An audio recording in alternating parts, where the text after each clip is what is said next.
I'm going to open it up now to questions that you guys have listening to all this, and I'm sure it's inspiring questions, so shout them out. Anything. And go for it. Yes. You've mentioned Zen several times or something like that. Can you kind of describe the role that has in your life and when that influence came into your life? Yes, it was about 3 years ago. Well, first off, this book, Buddhism Plain and Simple, by Steve Hagen, it's just so good, and he just lays it out. And there's nothing, you know, he just says all the bells and whistles of Buddhism have nothing to do with it, really. That's his point of view, and that's great. I agree with that. It's essentially the idea of you can only be where it is that you are, and you can only be present to the moment that you have. And once I started to practice that, and it is a practice, because a lot of people are going, oh, that's not true, it's not true. It's like, whatever you believe, that's great. If you want to believe it's not true, then it's not true for you. But what ended up happening was I really started to see that not just in improvisation, but I started to practice it in my life. And then I got turned on to, I had a breakup that was really hard, and I got turned on to this spiritual center in LA called Agape. Reverend Michael Beckwith, he was a featured teacher in The Secret, and he's got this. 1,500 people go to these services, and it's not a cult, it's not a church, it's just a spiritual place. And then it just opened me up to everything. It opened me up to a warmth and a connection to everything. And that really seems to, there's a lot of Buddhism there. And there's a lot of Zen to it as well. And the idea of coming into a scene and just letting the scene tell you what it's about. The Buddhist tenets are, what Hagen talks about in this book is, he says, the person is a stream. The person is a stream. And you can either go with the stream or go against the stream. When you go against the stream, you're working. And I feel like the scene is a stream. And you can either go with the stream, the scene is in charge of the scene, you're not in charge of the scene, or go against it. And if you go against it, you're pulling yourself out of it. And it is just what it is. It isn't anything more than what it is. Does that make sense?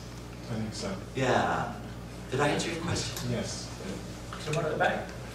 So, on a similar vein, how do you sort of do the tension between sort of the fact that anger is an emotion people have, and sometimes someone happens to feel angry? Suppose you're talking about that in the sense that, in some sense, if you're in a mindful acceptance state, then once you accept what happens, then sometimes the anger goes away, or like there's sort of a tension between this thing made me angry and, oh, I'm accepting the way the world is. So, like the Romance languages, they don't say I am angry. They say I have anger.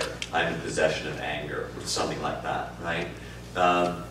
So there's this thing that when you are angry or not angry, you have anger, which means that you can get rid of this anger.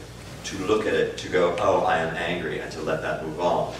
The idea that I cannot control anything but my emotion toward that particular thing. I cannot make you make me less angry. I make me less angry. And when I look at what it is that you're doing that would make me have anger, I could go, okay, I'm going to release that. I'm going to surrender that. I'm not going to attach myself to that. And what am I going to do instead? I'm going to move on. Or I'm going to take a breath. And that breath is going to say, what it is that you think about me is none of my fucking business. Whatever you feel that is making me angry, it's what you feel. That's not my business. That's your business. You've got to deal with that anger. Am I making sense? Does that answer your question at all? Yeah. Did it? Yes. Yeah. Because again, if you are angry, you are not angry. You have anger. Right? And if you have anger, that's okay. You have anger. It's going to happen. I'm not saying don't be angry. If you're angry, be angry. But know that that anger can be moved away. Can be moved away. It's a practice. Right? So if you're in a scene and the two of you are angry in a scene, for example, if you're in a scene and two of you are angry in a scene, and you're mindful enough in that moment to say, oh, both of us are angry at this moment. I'm going to change that. I'm going to be happy. The next thing that that person says, in anger, fuck you, I'm going to go, oh my God, on, you want to fuck me? Here we are, angry at each other, and you want to fuck me now.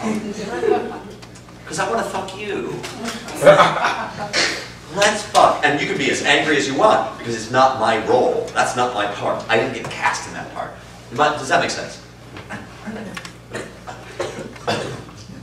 It's a practice, y'all. It's a practice. It's a practice. But here's the thing about that practice.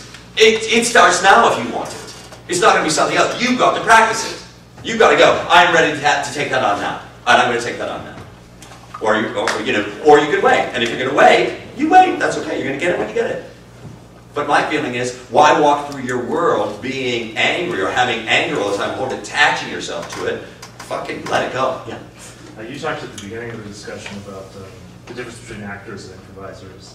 And in your opinion, like if you encounter a student who's just an improviser, not an actor, who considers themselves... Yeah, or someone who came from, as you said, like in the several decades ago, like the teachers were coming from an acting background. If you deal with someone who has just come in at the improv level without a lot of the acting background as you've experienced it, when dealing with that person, do you feel like there's just something that they're missing that has to be added, or something has to be sort of unwound and then rebuilt? I used to say, I would have to unteach you, and then I thought that's not really fair, because I don't want to take anything away from you. I don't want to take any of the training away from you.